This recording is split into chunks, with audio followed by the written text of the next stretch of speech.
One Piece chapter 1138. Let's talk about it. I feel like there was a lot more said than done in this chapter, which I'm not mad at given the way everything turned out. We start with the cover story. Yamato's been caught by Who's Who and he's flexing the sword they stole.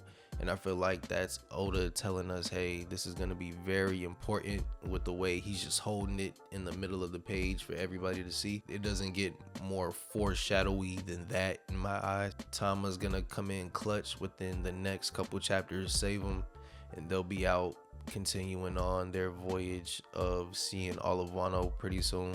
We'll see what happens given Oda, The chapter starts and our focus is on Luffy, Zoro, and Nami. They're continuing their search for the key around the castle. Roto claims that the only ones who know where the key is are Mr. Juro and the old giants like him, and they never give it up for Luffy, so we're kind of struck in that aspect, but they're not going to give up. They're going to keep looking. They come upon a throne room, and it just so happens to be the same one that Rock and Bandage Lady pulled up to when their mission started. And I think that's cool how we get to start seeing Luffy and the gang connect the clues to what they'll have to deal with later on. I just want to say Luffy's not wrong, but Loki's locked up for a reason. Big Mom's on that list for a reason.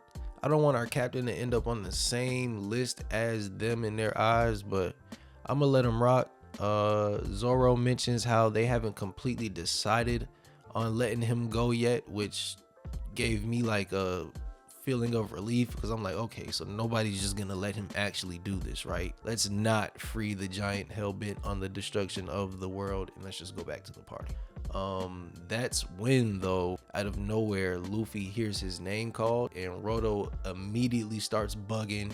He starts running. He drops Luffy and Zoro, but they're not gonna succumb to fall damage at this point in the story, so they're fine. And we see a giant axe just speed by Roto's face, barely clipping his nose. That's when we finally get the reveal of the mysterious character who's been waiting for us at the shore. Maybe 3 or 4 chapters back, maybe 5, further than that maybe. And in one classic One Piece context, with what I feel like is a hint of Super Smash Bros, we get the reveal of Mr. Ya, but we all know who it really is, and it's revealed at the end. He tells Luffy he's been waiting for him since he heard about him defeating Kaido back in Wano. He wants to visit because for him it's been a while since he's been there. Roto turns out is familiar with a mysterious character. He's Ripley's partner and Colin's father. Colin, I'm not sure how to pronounce it. He starts breaking down and going on this tangent about love and how it knows no bounds, and I love it. I think it's very fitting given the whole Valentine's Day is around the corner, and yeah, I like it. It's a vibe, real cool timing on that part. He calls himself the missionary of love. Like I said, perfect timing. I think he kind of confirmed the Kuma's a giant theory. Not too sure, but we'll see. To wrap things up, Luffy just straight up asks Mr. Ya for the key to free Loki, and that's when he responds like, do you know what you're asking me? Do you know what kind of guy that is? Do you know what you really want to do? All Luffy and Zoro heard were no, so they just kept it pushing.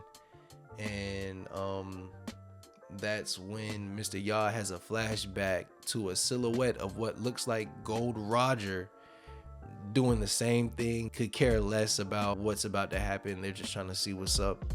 And that's when, the giants start going on a tangent about the strongest warrior who was next to Roger back in the day. And it just all comes together that this man right here is none other than Scopper Gabon, the left hand of the Pirate King. And we end the chapter off with him holding the key to free Luffy and challenging Luffy and Zoro to take it out of his hands if they really feel like that's what they want to do. And I feel like that's been the coolest end to a chapter in a while. Coolest introduction to a character in a while. I'm more hyped about his intro than Rock's intro, honestly. Yeah, man, I'm ready to see what's up. We got a break next week. I knew it was gonna be a clash and a break, but hey, when you go this hard, you need one. It's been 4 back to back. Hopefully we get the same treatment, but I'll be cool with 2 or 3. I'll take 1. But yeah, let's keep it going. Yeah, we lit. Let's go.